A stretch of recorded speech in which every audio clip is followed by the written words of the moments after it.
Well, hello everybody. Nick McGinnis here again. And this morning we're got a couple of young pups out for a duck hunt. We're not in the greatest of duck cover, but it's private and we can train the dogs. But I wanted to do a video, so I came across some of these smaller beaver dams, and these got blown out about a month ago in a hurricane, and they're doing two important things. They're collecting leaf litter, so you're building up the primary food source for the food web, so that's your bugs, your invertebrates that live in the water that the young trout, salmon eat.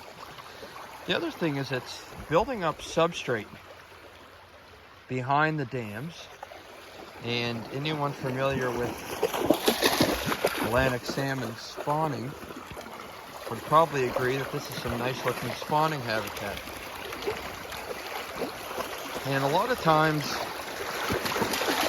conservationists in the salmon world are ready to go to war against beavers because they create quite a bit of change. And some years they do block upstream migration.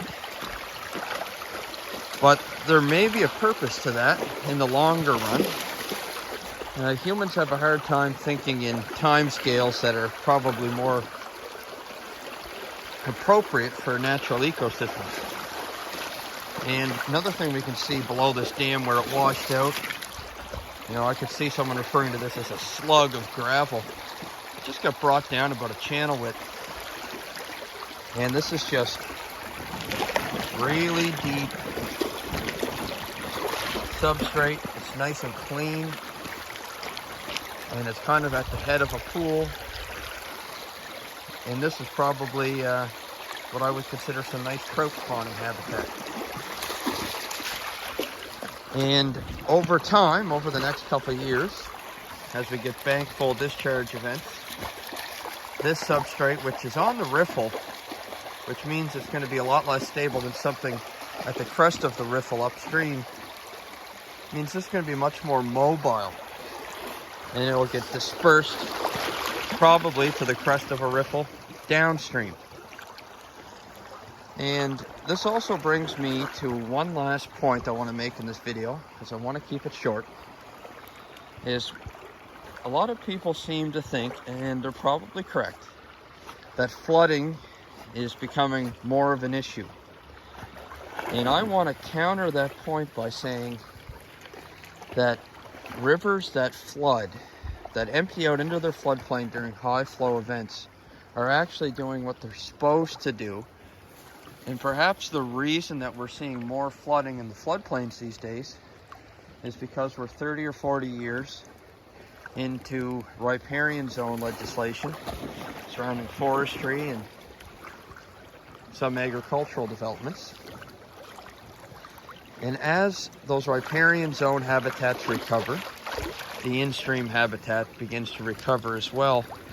And a recovered river is actually going to flood into the floodplain during bank full discharge events. A degraded river won't flood into the floodplain, and that's part of the reason why it's degraded. So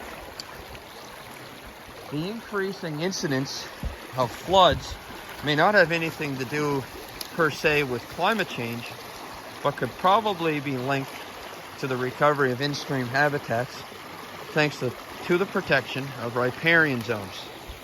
So that's just one quick little observation for today. I thought I would make an interesting video. So if you like the video, please hit the thumbs up. If you want to see more, click on the subscribe button, and we're going to continue to put out some more videos on interesting topics related to river restoration and ecosystems. Thank you.